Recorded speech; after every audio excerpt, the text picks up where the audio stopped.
नमस्कार, मैं वसंत रावल ज्योतिष विद्या ज्ञान चैनल के अंदर आज मैं आपको बताने आया हूं जन्म कुंडली से एक्स्ट्रा मैरिटल अफेयर के योग कैसे देखे जाते हैं।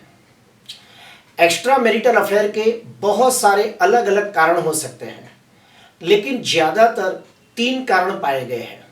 पहला कारण, पति पत्नी के बीच में हमेशा लड़ाई झगड़े होते रहते हो तो भी एक्स्ट्रा मैरिटल अफेयर के योग बनते हैं। दूसरा कारण, अगर धन कमाने के लिए पति पत्नी को एक दूसरे से काफी दूर रहना पड़ता हो तो भी एक्स्ट्रा मैरिटल अफेयर के योग बनते हैं। तीसरा, अगर पति पत्नी दो में से कोई एक जन हमेशा बीमार रहता हो तो भी एक्स्ट्रा मैरिटल अफेयर के योग बनते हैं। तो आइए हम लोग जानते हैं जन्म कुंडली से एक्स्ट्रा मैरिटल अफेयर के योग कैसे बनते हैं। सबसे पहला नियम, जन्म कुंडली के अंदर सप्तमाधिपति ग्रह 12वें भाव में बैठा हो या फिर 12वें भाव का स्वामी 7वें भाव में बैठा हो या फिर 7वें और 12वें भाव में आपस में परिवर्तन योग बनता हो तो प्रबल एक्स्ट्रा मैरिटल अफेयर के योग बनते हैं। क्यों? क्योंकि जो 7वां भाव है ये विवाह का भाव माना गया है और जो 12वां भाव है ये गुप्त संबंधों का माना गया है। 12वां भाव शयन सुख का भी माना गया है। अगर 7वें और 12वें भाव के स्वामी आपस में युति, प्रतियुति, दृष्टि योग, परिवर्तन योग बनाते हो तो निश्चित तौर पे एक्स्ट्रा मैरिटल अफेयर के योग बनते हैं। दूसरा नियम, अगर जन्म कुंडली के अंदर शुक्र स्वगृही, मित्र क्षेत्री, उच्च का होकर राहु के साथ युति करके कुंडली में कोई भी भाव में क्यों ना बैठा हो तो भी एक्स्ट्रा मैरिटल अफेयर के योग बनते हैं। क्यों? क्योंकि जो शुक्र है ये प्रेम, रोमांस, सेक्स और विजातीय आकर्षण का कारक है और जो राहु है ये गोपनीयता का कारक है।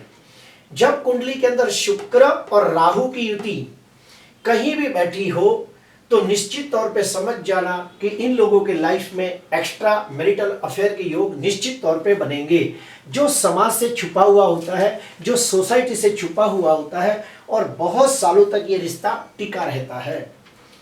तीसरा नियम, अगर जन्म कुंडली के अंदर शुक्र और मंगल की अंशात्मक युति कहीं भी होती हो तो भी एक्स्ट्रा मैरिटल अफेयर के योग बनते हैं। क्यों? क्योंकि शुक्र प्रेम का, रोमांस का, विजातीय आकर्षण का, सेक्स का कारक है और मंगल शारीरिक ऊर्जा, शारीरिक शक्ति, शारीरिक उत्तेजना और ब्लड का कारक है। जब कुंडली के अंदर शुक्र और मंगल आपस में अंशात्मक युति करके बैठे हो तो निश्चित तौर पे एक्स्ट्रा मैरिटल अफेयर के योग बनते हैं। चौथा नियम, अगर जन्म कुंडली के अंदर सप्तम भाव के अंदर राहु बैठा हो या फिर सप्तमाधिपति ग्रह राहु के साथ युति करके बैठा हो तो भी एक्स्ट्रा मैरिटल अफेयर के योग बनते हैं। क्यों?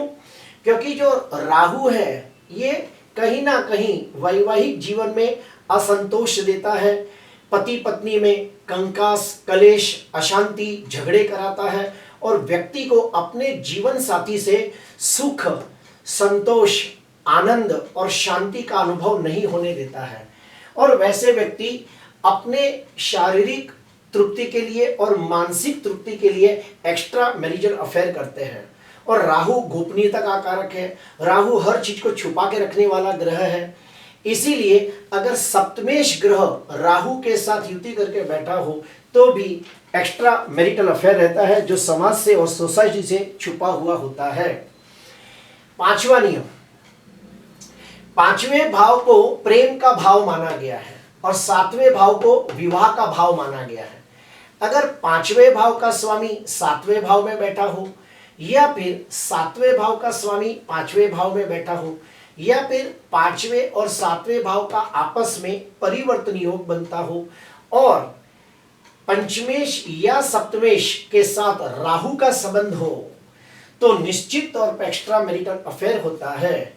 ऐसे व्यक्ति के जीवन में व्यक्ति प्यार किसी और से करता है लेकिन कुछ कारणवश शादी किसी और से करनी पड़ती है और शादी के बाद वो अपनी पत्नी के साथ सुख चैन से रह नहीं सकता है, इसीलिए वो वापस अपनी पुरानी प्रेमिका के साथ रिश्ता बनाए रखता है और एक्स्ट्रा मैरिटल अफेयर करता है। छठवां नियम, अगर जन्म कुंडली के अंदर शुक्र, मंगल और राहु की युति कोई भी भाव में क्यों ना होती हो तो भी एक्स्ट्रा मैरिटल अफेयर के योग बनते हैं। क्यों? क्योंकि जो शुक्र है वो प्रेम, रोमांस, सेक्स और विजातीय आकर्षण का कारक है। मंगल शारीरिक ऊर्जा, उत्तेजना और शक्ति का कारक है। राहु गोपनीयता का कारक है, रहस्य का कारक है, छुपी हुई चीजों का कारक है। तो कुंडली के अंदर शुक्र, मंगल और राहु की युति कहीं भी होती हो तो समझ जाना कि ऐसे व्यक्ति के जीवन में निश्चित तौर पे एक्स्ट्रा मैरिटल अफेयर के योग बनेंगे और वो व्यक्ति एक से ज्यादा व्यक्तियों के साथ भी ये रिश्ता बना सकता है। सातवां नियम, जन्म कुंडली के अंदर पंचमेश और अष्टमेश आपस में युति, प्रतियुति, दृष्टि योग बनाते हो या फिर पांचवें और आठवें भाव का परिवर्तन योग बनता हो या फिर पंचमेश और अष्टमेश की युति पांचवें, सातवें या 12वें भाव में होती हो तो भी ऐसे लोगों को एक्स्ट्रा मैरिटल अफेयर होता है, परंतु उन लोगों को आखिरी में वो बात दुनिया के बाहर आ जाती है और फिर कहीं ना कहीं कायदा, कानून, कोर्ट कचहरी तक जाना पड़ सकता है और उनकी बदनामी भी होते देखी गई है। आठवां नियम, जन्म कुंडली के अंदर बुध और शुक्र की युति, ध्यान से सुनना, जन्म कुंडली के अंदर बुध और शुक्र की युति द्विस्वभावी राशि में होती हो, यानी कि मिथुन, कन्या, धनु और मीन, ये 4 राशि को द्विस्वभावी राशि माना गया है।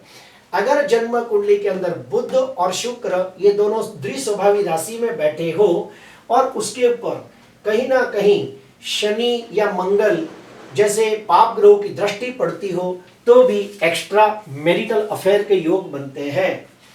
9वां नियम, जन्म कुंडली के अंदर चंद्र और शुक्र की युति द्विस्वभावी राशि में होती हो और उसके ऊपर कहीं ना कहीं मंगल की या फिर राहु की दृष्टि पड़ती हो तो भी एक्स्ट्रा मैरिटल अफेयर का योग बनता है। इधर देखिए, चंद्र शुक्र एक साथ बैठे हैं और राहु अपनी वक्री पंचम दृष्टि से देख रहा है तो ये निश्चित तौर पे एक्स्ट्रा मैरिटल अफेयर का योग बनाता है। 10वां नियम, जन्म कुंडली के अंदर शुक्र राहु और शुक्र मंगल, फिर से बोलता हूं, शुक्र राहु और शुक्र मंगल ये दोनों की युति अगर 12वें भाव में होती हो तो भी व्यक्ति विजातीय सुख की लालसा में, यानी कि जातीय सुख की लालसा में वो बार बार इधर उधर भटकता रहता है और उनके अंदर शारीरिक सुख की लालसा कूट कूट के भरी होती है और ऐसे लोग एक से ज्यादा मैरिटल अफेयर करते हैं। 11वां नियम, 12वें भाव के अंदर शुक्र, शनि, मंगल, राहु, केतु जैसे पाप ग्रहों के साथ पड़ा हो तो भी एक्स्ट्रा मैरिटल अफेयर होता है। इधर देखिए कि 12वें स्थान में शुक्र, मंगल और शनि के साथ बैठा है तो ये एक्स्ट्रा मैरिटल अफेयर का योग बनाता है। 12वां नियम, पंचमेश ग्रह अगर शुक्र और राहु के साथ बैठा हो तो भी एक्स्ट्रा मैरिटल अफेयर बनाता है। और आखिरी, जन्म कुंडली का पंचमेश बलवान होकर 12वें भाव में बैठा हो और 12वें भाव के अंदर कहीं ना कहीं शुक्र और राहु जैसे ग्रह दृष्टि करते हो या बैठे हो तो भी एक्स्ट्रा मैरिटल अफेयर के योग बनते हैं। प्रिय दर्शकों, जब भी हम लोग किसी की कुंडली देखते हैं तो मैरिटल अफेयर के अंदर कुछ चीजों का खास ध्यान देना होता है। एक तो 5वें भाव को देखना होता है क्योंकि 5वां भाव प्रेम का होता है। 7वां भाव देखना होता है क्योंकि वो विवाह का होता है। 12वां भाव देखना होता है क्योंकि वो शयन सुख का होता है और शुक्र की स्थिति को देखना होता है। अगर कुंडली के अंदर शुक्र पाप ग्रहों से द्रष्ट हो और कुंडली के अंदर 5वां, 7वां, 12वां भाव कहीं ना कहीं पीड़ित होता हो तो एक्स्ट्रा मैरिटल अफेयर के योग बनते हैं। लेकिन हाँ, अगर कुंडली के अंदर दूसरे भाव का स्वामी बलवान हो तो बहुत अच्छा माना गया है। 9वें भाव का स्वामी बलवान हो तो भी बहुत अच्छा माना गया है और अगर गुरु बलवान हो तो भी अच्छा माना गया है। अगर दूसरे, 9वें और 12वें भाव के स्वामी बलवान होकर इन योगों को देखते हो तो ये योग 90% दब जाता है।